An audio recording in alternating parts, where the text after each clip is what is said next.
Maaf, apakah menarik bahasan ini? Sesudah adanya gonjang-ganjing kemarin, saya mengevaluasi pas 20 tahun dalam dakwah. Kenapa Allah menakdirkan saya harus mengarungi hal ini yang hampir 1 tahun istiqorohnya juga untuk mengambil keputusan ya dan tidak. Bahkan last minute juga masih istiqoroh. Di Multazam, di Arafah, rupanya hikmahnya mulai tersingkap satu persatu yang sebelumnya tidak terfikir. Di antaranya dakwah, mengapa begitu kaget banyak pihak. Rupanya ada yang harus dievaluasi. Selama ini dakwahnya mengarah kepada perbaikan akhlak. Itu tidak salah, tetapi tidak cukup kuat sebelum fokus kepada akidah. Jadi mengajak senyum, mengajak ramah, 5S, segala. Tapi kepada Allahnya belum maksimal. Akibatnya orang kepada manusianya senang, tapi kepada Allahnya belum all out. Ketika ada satu kejadian, rujukannya bukan apakah Allah senang atau tidak, tapi apakah orang senang atau tidak. Nah, inilah rekan-rekan, jadi tidak usah heran kalau di radio kemudian ceramah-ceramah saya sekarang direvisi ulang lebih kepada akidah. Bagaimana mentauhidkan Allah sehingga benar-benar, karena dari sanalah nanti lahir sabar, lahir ikhlas, lahir syukur, lahir waro, lahir akhlakul karimah. Kalau dulu sengaja dibahas akhlaknya, kalau sekarang ke sumber akhlak dulu. Karena akhlak ini sebelum Nabi juga sudah ada. Ya Rasul, mengapa engkau diutus ke bumi? Innama bu'itsu liutammima makarimal akhlak. Menyempurnakan kemuliaan akhlak. Nah, misalkan handphone barusan bunyi, tenang, itu sudah takdir Allah handphone itu bunyi. Cari ya handphone. Handphonenya di dalam tas, sudah takdir Allah. Yang punya gelisah karena hafal kan handphone dia itu, tapi nggak mau ngaku karena takut kata dosa. Harusnya dia jantan mengakui, ini handphone saya punya apa? Kalau nggak ada yang ngaku, sini kita masukkan ke dalam bak, biasanya berhenti.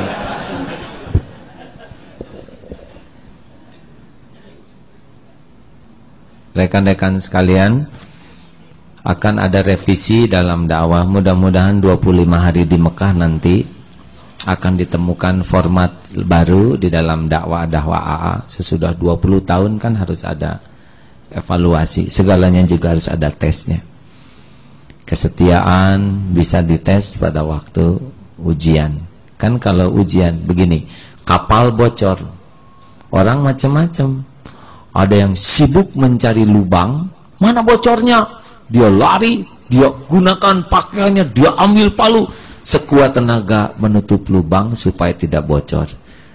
Tapi ada juga bocor, dia langsung sibuk, ambil koper dia, beres-beres, segera cari skoci dengan barang bawaannya. Yang lebih jelek adalah kapal bocor, dia cari barang-barang yang tertinggal milik orang lain.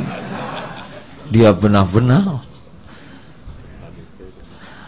Saya tidak tahu kita termasuk yang mana. Harusnya kalau kapal bocor yang bagus yang mana? Cari lubang, tutup. Hei Imam Ali, siapa sih sahabatmu? Oh, saya tidak tahu ya sahabat saya. Bagaimana mungkin kau Amirul Mukminin tidak tahu sahabat dekatmu? Karena saya sekarang masih memegang dunia.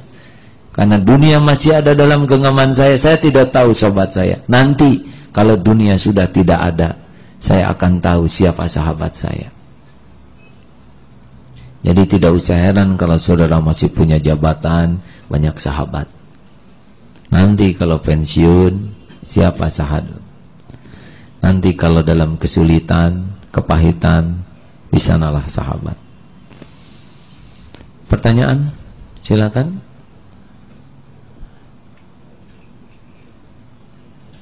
Kita 5 menit, 6 menit terakhir. Sudah itu zikir, doa, tutup dengan sholat isya ya.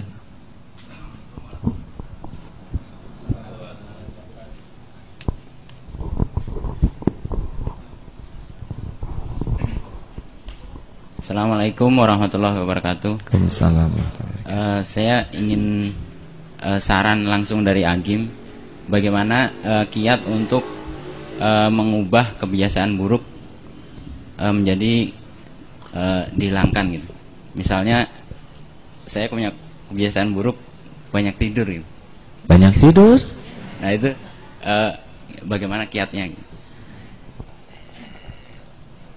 Maksudnya banyak tidur bagaimana? Siang tidur, malam bukan. Tidur. Kalau yang lain standar tidur misalnya 6 jam, saya tidurnya bisa 8 jam gitu. Oh, sedekahkan yang 2 jam kepada yang jarang tidur. Rumus ya, orang itu akan semangat kalau tahu manfaat. Namanya ambak apa manfaat bagiku. Sekarang cari manfaat tidur sewajarnya dan ruginya tidur lama. Kalau sudah, waduh saya kehilangan waktu terlalu banyak, badan saya jadi tidak sehat, cari kerugiannya banyak tidur, cari keuntungannya kalau 2 jam dipakai manfaat. Nah, satu itu. Yang kedua, buat targetnya. Saya harus mulai, harus pakai target, karena kesadaran tanpa target tidak bisa. Nah yang ketiga, buat sistemnya yang membuat target tercapai. Beker setel, ada 3 beker. Kalau satu nggak mempan, nanti nggak bunyi. Kalau ini nggak bunyi, nggak mempan juga, satu yang mekanik itu pakai tali ke atas, gantungan lah, palu atau apa ya. Nah, biasanya paten harus ada. Yang paling penting jangan telentang, karena kalau telentang itu ada kemungkinan sesak nafas dan bisa mengakibatkan kematian. Ya, jangan kantang ya, yang kecil umur juga sudah bahaya ya. Jadi jangan telentang, nggak enak, besar dan sakit tang itu ya. Memang ini butuh proses berpikir ya. Kalau telan buah-buahan bagus ya, tapi kalau telentang itu agak nggak enak. Maaf tidak nyambung hadirin Ustaz.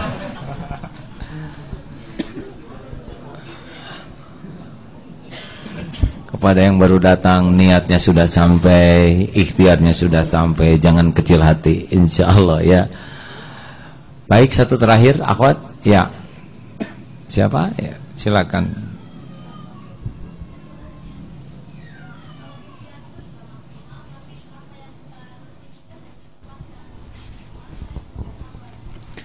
Ikhtiar sudah maksimal, tapi yang kita inginkan belum didapatkan.